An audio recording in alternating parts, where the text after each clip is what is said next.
इथे मी बाउलमध्ये 1 कप दूध घेतलेले आहे, त्यामध्ये 1 चमचा व्हिनेगर टाकून 10 ते 15 मिनिटासाठी बाजूला ठेवते।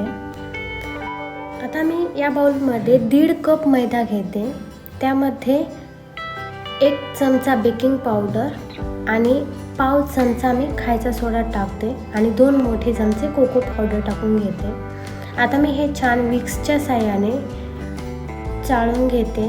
आता या बाउलमध्ये मी हे सगळं मिक्स करून घेते आणि हे पण बाजूला ठेवते। आता मी इथे या दुसऱ्या बाउलमध्ये 1 कप साखर घेतलेली आहे आणि त्यामध्ये अर्धा कप तेल घेतलेलं आहे।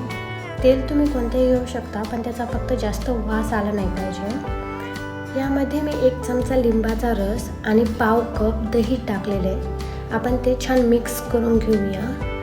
हे छान मिक्स झाले की आता मी यामध्ये 2 चमचे खायचा कलर टाकलेला आहे। हे छान मी मिक्स करून घेते।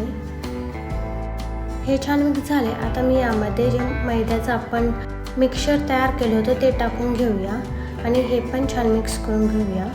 आता मी यामध्ये जे सुरुवातीला मी दूध घेतलं होतं त्यात व्हिनेगर टाकलं होतं तेच लिक्विड मी इथे टाकलेलं आहे। आता यामध्ये मी कोरडं पीठ टाकून घेते। दोन्ही पण थोडं थोडं टाकत छान मिक्स करून घेते आणि इथे आपलं बॅटर तयार आहे। आता मी इथे गॅसवर पातेल्यात मीठ टाकून एक प्लेट ठेवून प्रीहीट करण्यासाठी ठेवलेलं आहे।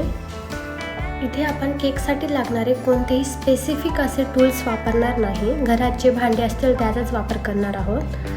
आता इथे मी हे पातेलं घेतले, त्यामध्ये थोडंसं तेल लावून पीठ लावून घेतलेलं आहे। आता यामध्ये आपण जे बॅटर बनवलं ते टाकून घेते आणि जे प्रीहीट करण्यासाठी ठेवलं होतं त्यामध्ये हे पातेलं मी ठेवणार आहे। हे केक बेक व्हायला 40 ते 45 मिनिट लागते। एकदम कमी गॅसवर बेक करायचा आहे। केक तयार होईपर्यंत आपण इथे बटर क्रीम फ्रस्टिंग तयार करून घेऊया। त्यासाठी आपल्याला 1 कप बटर लागणार आहे, त्यातलं मी अर्धा कप इथे बटर टाकले। हे छान बीट करून घ्यायचं आहे। इथे तुम्ही हँड विक्स पण वापरू शकता, पण मी इथे इलेक्ट्रिक विस्क वापरत आहे। आता हे छान बीट झालं की यामध्ये मी टाकणार आहे 1 चमचा व्हॅनिला एसेन्स आणि यामध्ये टाकते 2 कप पिठी साखर टाकणार आहे। हे पण मी इथे छान चाळून घेते आणि हे मी मिक्स करून घेते।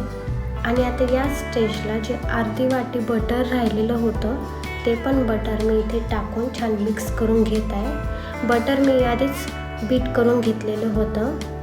आता हे मिक्सचर पूर्ण परत एकदा आपण बीट करून घेऊया, जेणेकरून ते मस्त असं फ्लफी होईल।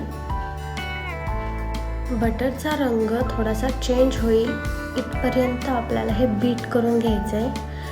आणि इथे आपली बटर क्रीम तयार आहे। कसं ओळखायचं? हे बाउल असं उलटं करून बघायचं, याच्यातून खाली काही पडत नाही, याचा अर्थ आपली क्रीम तयार आहे। आता इथे आपला केक तयार झालेला आहे। इथे केक तयार होण्यासाठी 45 मिनिट लागलेले आहेत मला। आता मी हे केक गार होण्यासाठी 15-20 मिनिट बाजूला ठेवणार आहे।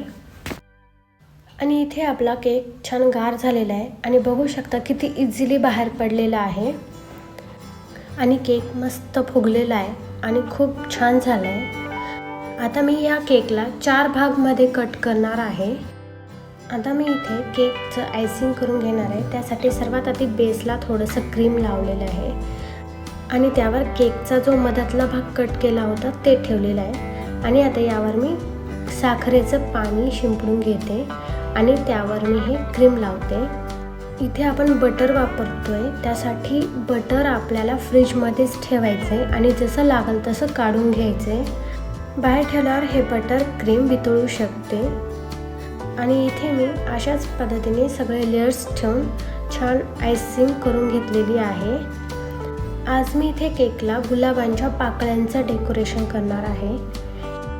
आणि इथे आपला रेड वेल्वेट रोज केक तयार आहे। आय होप तुम्हाला ही रेसिपी आवडली असेल। आवडली तर कमेंट करून नक्की कळवा आणि लाईक सबस्क्राईब करून बेल आयकॉनवर नक्की क्लिक करा। धन्यवाद व्हिडिओ शेवटपर्यंत बघितल्यामुळे। पुन्हा भेटूया अशाच नवीन रेसिपीसोबत. तर मस्त खा, मस्त राहा. Bye bye.